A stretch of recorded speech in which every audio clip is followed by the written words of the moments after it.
In today's video, I'm going to teach you how to contact ClickUp support.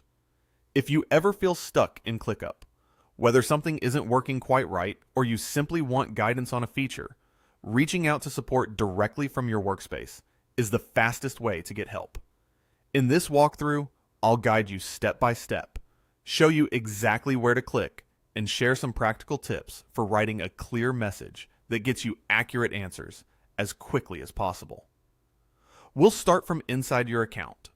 Open the Help menu, move into the Support area, and connect with the team using the built-in chat or form. Along the way, I'll point out small details that make a big difference, like being in the right workspace and including the right context in your message.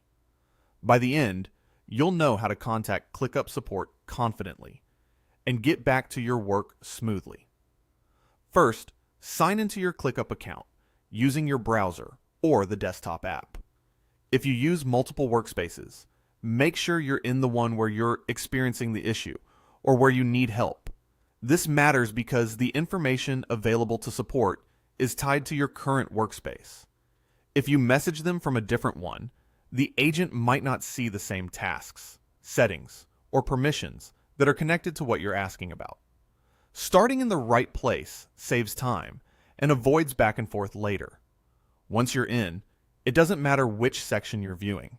Inbox is perfectly fine, as are your home, tasks, or any other page.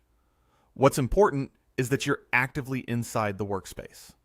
From there, look for your profile avatar in the app's header. Depending on your layout and screen size, it's typically located in a corner of the interface, often the top right, and in some views, it may appear toward the top